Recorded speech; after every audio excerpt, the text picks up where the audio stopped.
Então vamos lá, tá? A primeira dica que nós colocamos aqui, tá, é a seguinte, né? Saiba onde você gasta seu dinheiro, tá? Então isso pode parecer assim, meio óbvio, enfim, mas a gente observa assim, até entre amigos e familiares no nosso dia a dia, que muitas pessoas elas não têm, né, muita ideia de fato de como elas estão gastando, né? De onde elas estão gastando o seu dinheiro, certo? Então a gente sabe que todo final do mês nós vamos ter lá a nossa receita, o nosso salário, enfim, né? A nossa remuneração, e a partir dessa remuneração nós vamos viver aí ao longo dos meses, né?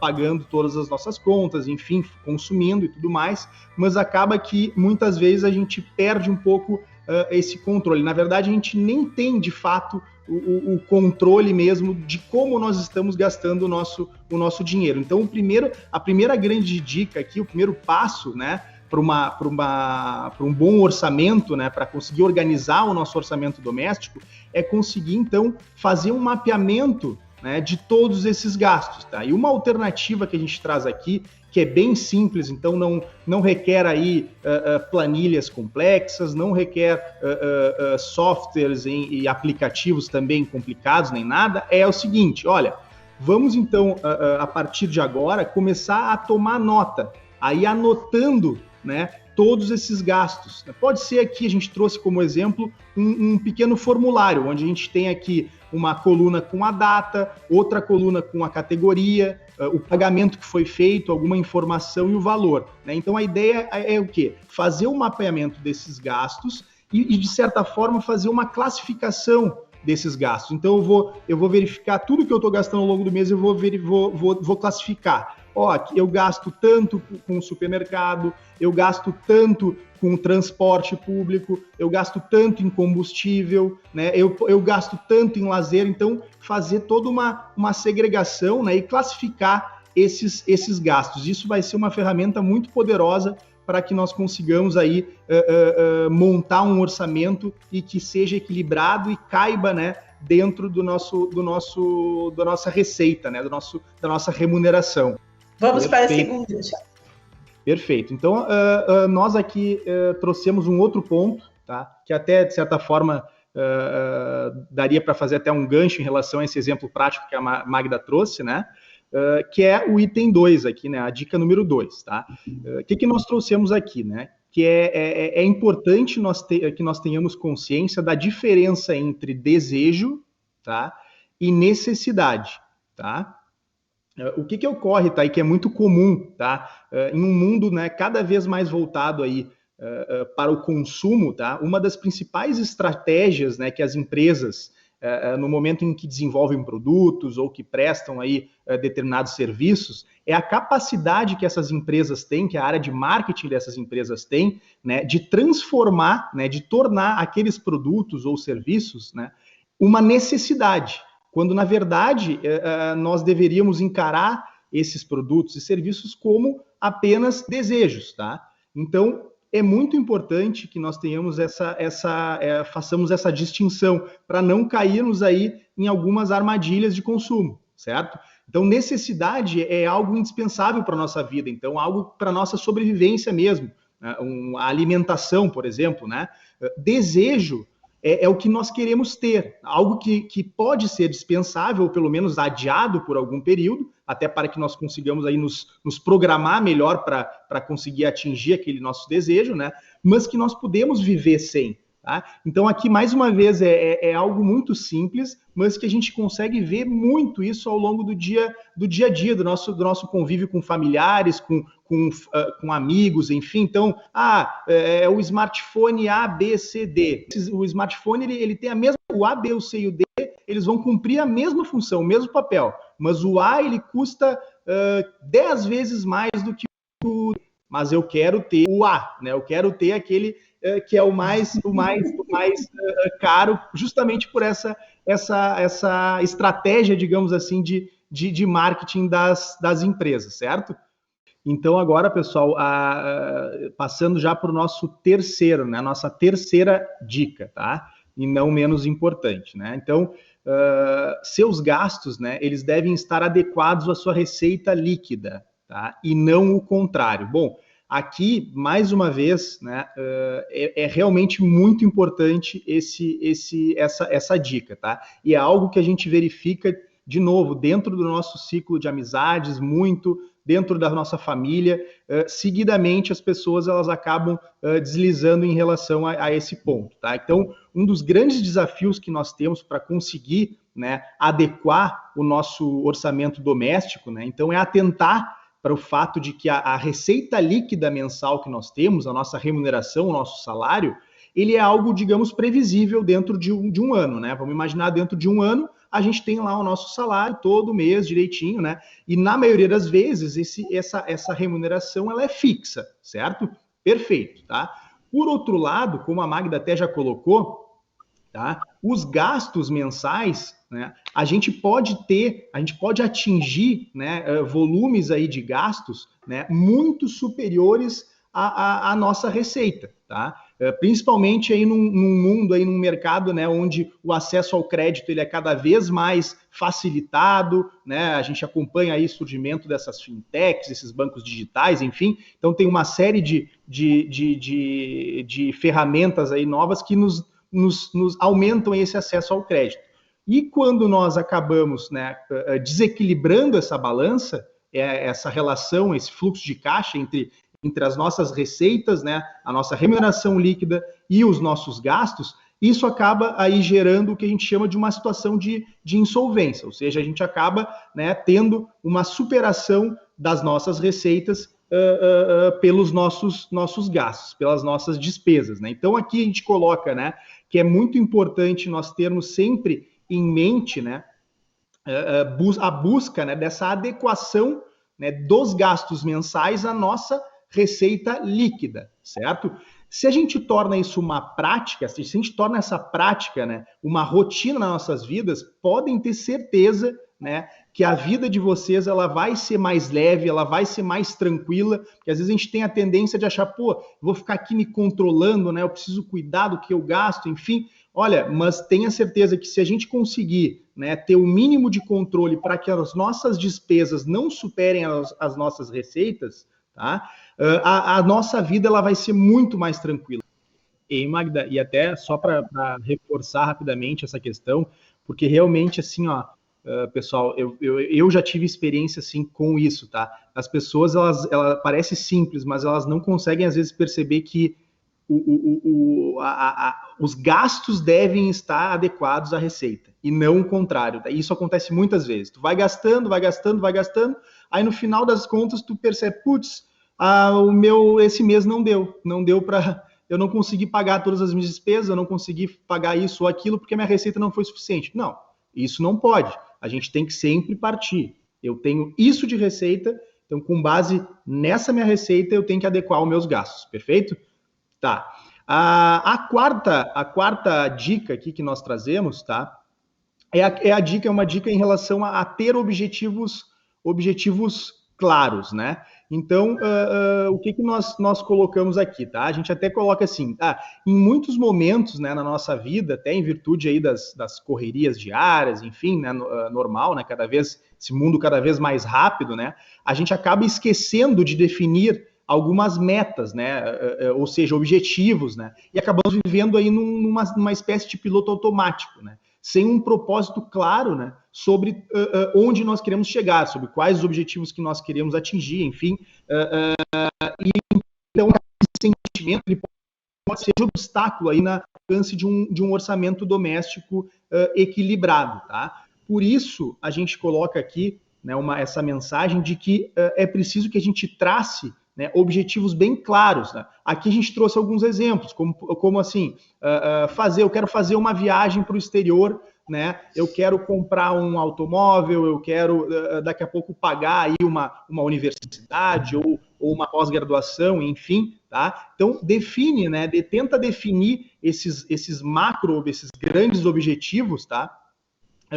E além de definir esses objetivos, a gente colocou aqui também que é muito importante quando tu definir não só o que tu quer fazer, né? Mas também definir quando tu pretende atingir esses objetivos. Dá aquela ideia assim de que tu não simplesmente definiu algumas metas e objetivos e isso tá solto assim, né? Ad eterno, né? Não, então tu define o quando aqui funciona como uma espécie aí de prazo, digamos assim, que tu te coloca, ó. Eu quero fazer uma viagem para o exterior daqui a 2 anos. Bom, perfeito. Então, eu tenho 2 anos para acumular aqui recurso suficiente para eu conseguir fazer essa minha viagem.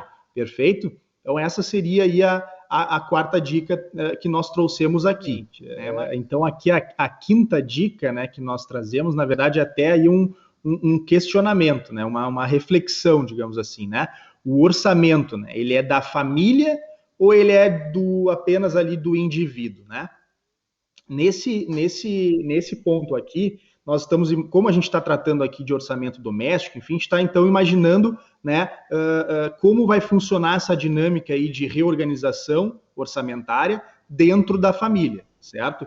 Então, aqui é muito importante, né, que todos na família estejam então engajados, né, com esse mesmo propósito, que é o de atingir o equilíbrio orçamentário. Então, não adianta aí o pai, a mãe está indo para um lado, o filho, né, está indo para um outro lado bem diferente, né? Então, a gente deve ter consciência aqui que esse trabalho, né, seria um trabalho em equipe mesmo, né? Até porque nós sabemos que o trabalho em equipe acaba sendo muito mais fácil, né? Muito mais eficiente, né? Tu tratar essa questão de reorganização orçamentária, né? De forma aí conjunta com os teus familiares, tá?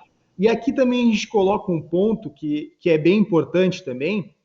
A gente chama aqui, né? Os escorregões no controle orçamentário, eles são normais. Ou seja, a gente não precisa se preocupar com isso. Basta a gente pegar e focar novamente, certo? Então, assim, é inevitável, né, que nós não somos robôs. Então, eventualmente, nós vamos ter aí alguns contratempos, ou às vezes até alguma emergência, né, que vai fazer com que a gente deixe um pouco de lado essa nossa organização, tá? Mas não tem problema algum. Basta a gente voltar depois para o caminho aí dessa organização orçamentária, certo? Agora, as próximas 2 dicas aqui, na verdade, são nessa mesma linha, né, da fuga de algumas armadilhas, tá? Então, aqui a nossa sexta dica, tá, é a seguinte: então, não compre apenas pelo fato de estar na promoção. Então, aqui, essa sexta dica realmente é muito comum, tá? É muito comum de acontecer, tá? Então, assim, a gente está acostumado aí com Black Friday, com várias situações, a gente passa por shoppings, por lojas, enfim, tá? E não é muito comum, né, nós nos depararmos ali com grandes promoções, grandes descontos, enfim, tá? Então, é bem importante a gente sempre conseguir identificar, né? Não comprar por impulso, certo? Então a gente tem que procurar consumir sempre da forma mais consciente possível, tá? Então, assim, pare e pense, né, se realmente você precisa, né, do que tu estás comprando, tá? Não faça isso pelo fato de estar barato ou com um belo desconto, certo? E não é assim, não, eu não vou consumir mais nada, não vou comprar. Não, mas é que muitas vezes a gente acaba, por impulso, realmente efetuando aí alguma compra e se a gente parasse para pensar, ou a gente não faria, né? Ou a gente não faria aquela compra, porque realmente ela não é tão necessária assim, a gente pode nem vir aí a usar o produto ou serviço que a gente está comprando, ou a gente acabaria até diferindo um pouco essa compra, se organizando um pouco melhor, dizendo, não, eu quero comprar aquilo ali. Beleza, então eu vou ver quanto que eu preciso mais ou menos me organizar para não comprometer o meu orçamento mensal aqui em relação aí a relação gasto-receita, né? Eu preciso daqui a 2, 3 meses eu vou fazer essa compra. Ok, então eu me organizo, né? Separo um pouquinho do meu rendimento ali mensal e me organizo para fazer essa compra aí de forma mais consciente, mais tranquila. Aqui, de novo, eu só queria reforçar um ponto de que muitas vezes as pessoas acham assim, não, é muito doloroso, né, eu cuidar, né, eu me controlar, eu ter essa disciplina em relação ao controle dos meus gastos, tá? Mas eu garanto para vocês, tá, que muito mais doloroso do que isso, tá, é tu estar aí numa situação de desequilíbrio, né, financeiro, de desequilíbrio orçamentário, né?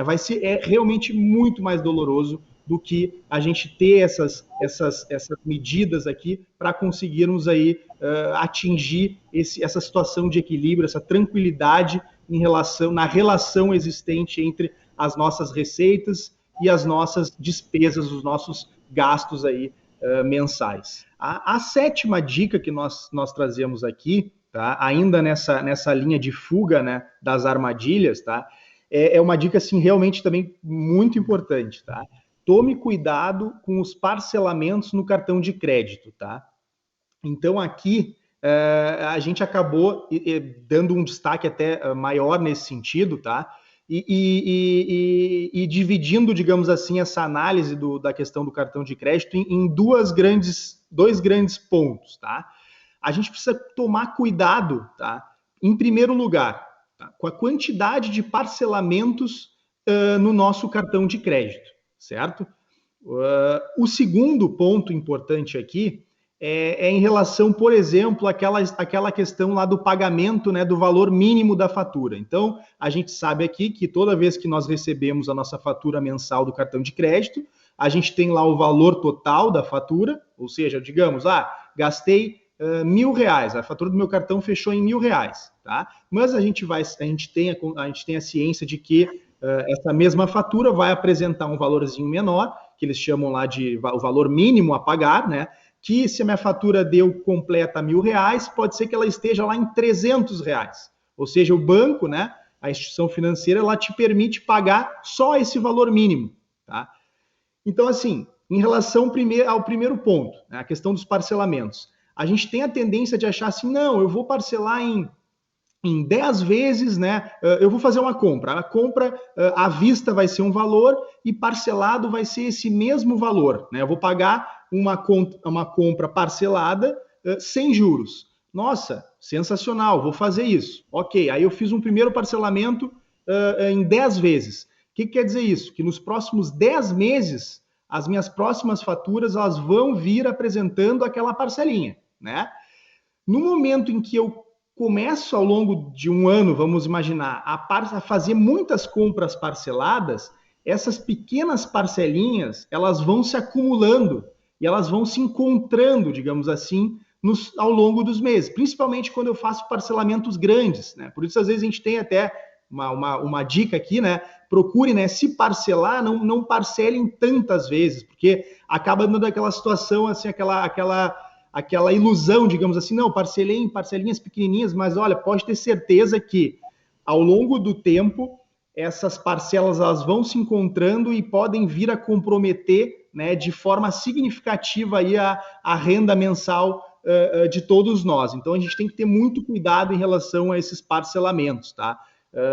O outro ponto que a gente trouxe aqui, que é em relação aí, por exemplo, ao rotativo do cartão, eu usar o limite do meu cartão de crédito ou pagar aquele valor mínimo, tá? A gente trouxe aqui um ponto bem prático mesmo, só para a gente ter uma noção aí de magnitude de valores, tá?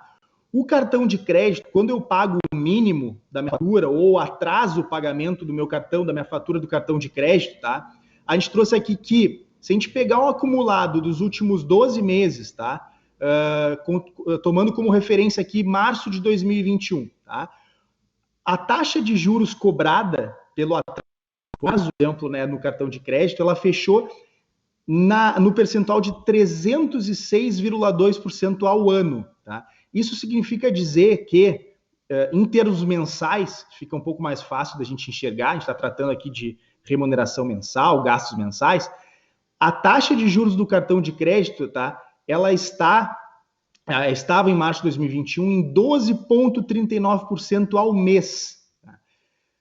Para trazer uma ideia de referência aqui, nós trouxemos aí a projeção da taxa Selic para 2021. Tá? A taxa Selic é a taxa básica, né? Taxa básica de juros, é uma taxa aí de referência aí da economia brasileira que, inclusive, aí remunera uma série de títulos, enfim, tá? E essa referência a Selic, ela está projetada aí para no final de 2021 fechar na casa de 6,75% ao ano. O equivalente mensal disso, tá? É de 0,55% ao mês. Então vejam aqui, se eu poupo um recurso, enfim, daqui a pouco aí, que ele está me rendendo a Selic, tá? Eu vou ter uma remuneração de 0,55% ao mês.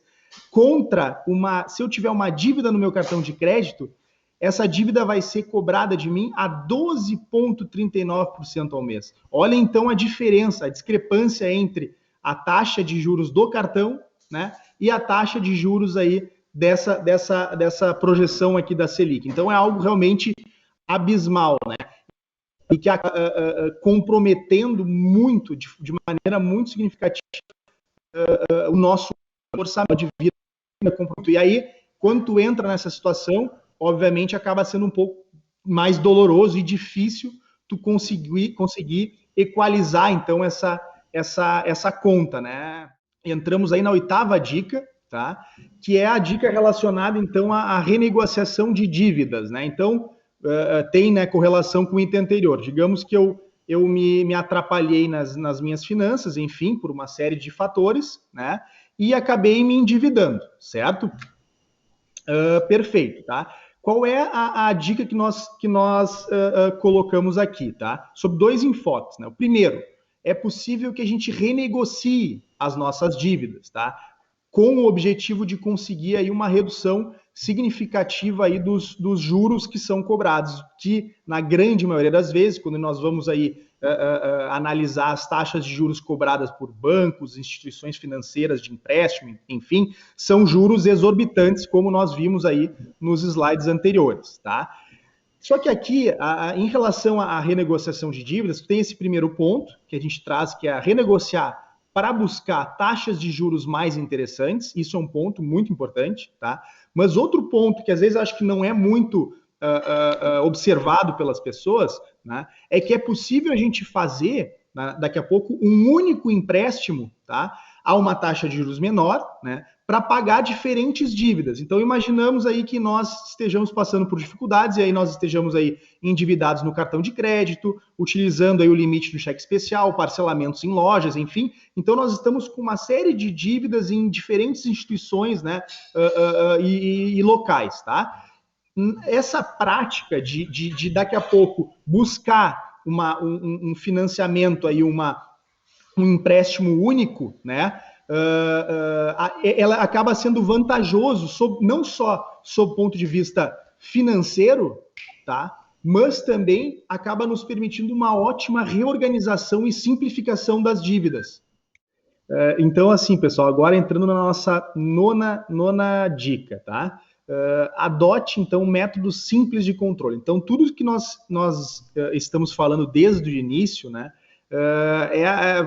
Vale assim aquela frase, né? Então a simplicidade ela acaba sendo a melhor das sofisticações, né? Então não tem porquê aqui nós termos aí um nível de controle dos nossos gastos por meio de planilhas extremamente complexas ou por meio de aplicativos, softwares. Então, isso não é o que vai ser mais eficiente. O importante, tá, o importante é começar. Então, assim, temos que ter consciência, né, da importância disso, de que nós iremos, então, assim, como a Magda tinha comentado ali, na verdade, nós iremos dormir mais tranquilos, com a cabeça mais tranquila, se nós tivermos uma situação orçamentária, né, familiar adequada. Então, comece a sua organização orçamentária de forma simples, né?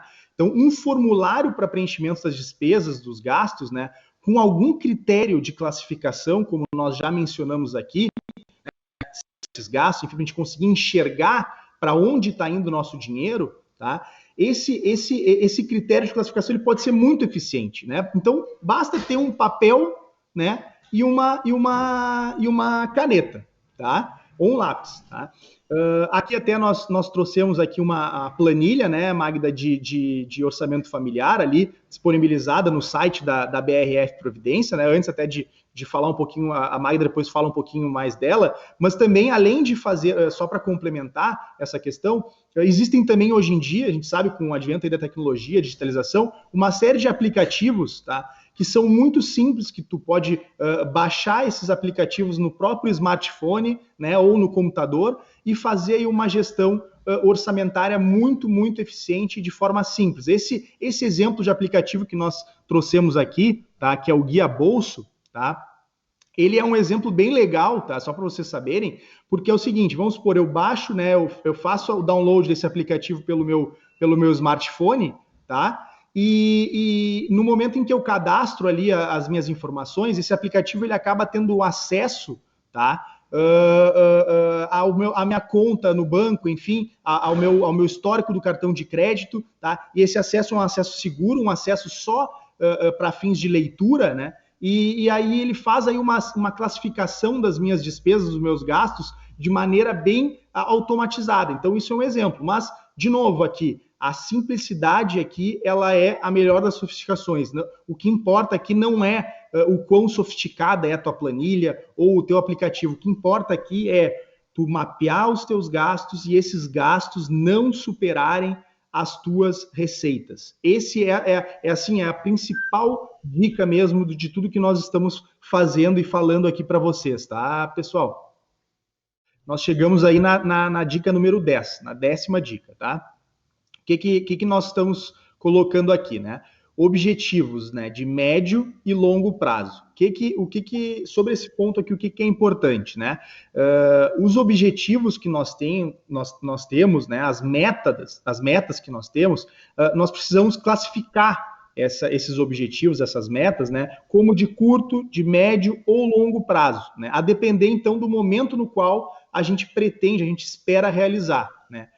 Essa organização ela acaba sendo um facilitador mesmo na gestão orçamentária, né? Bem como para que a gente consiga alcançar esses objetivos. Então, aqui de novo, volta até o que a gente já tinha comentado um pouco, que não só conseguimos definir, né, de forma clara os objetivos, mas também ter essa noção de, olha, eu quero realizar tal meta, tal objetivo no curto prazo. Vamos dizer assim, que vamos classificar aqui curto prazo como em até 12 meses, tá? Vamos usar isso como, ou seja, em menos de um ano eu quero realizar tal situação. Bom, isso é curto prazo. Bom, médio prazo. Então aí, nos próximos 2, 3, 5 anos. Tá, não, mas agora eu não estou falando de médio prazo, eu estou falando de longo prazo, né? Pô, longo prazo, o melhor exemplo de todos que a gente pode trazer aqui em relação aí, por exemplo, à poupança previdenciária. Então, é tudo que nós estamos falando aqui agora. Esse objetivo, né, de longuíssimo prazo, que é nós nos prepararmos aí ao longo da nossa vida laboral para conseguirmos chegar aí no momento da nossa aposentadoria daqui a 20, 30, 40 anos, né? Chegarmos nesse momento em que nós queremos aí descansar, né? Termos uma vida tranquila a partir desse momento, a gente está tratando aqui, obviamente, de objetivos de longuíssimo, né? Longo prazo, certo? Aí a gente até colocou aqui como forma de, digamos assim, de finalizar essa nossa conversa, tá? Um pequeno assim lembrete, digamos assim, né?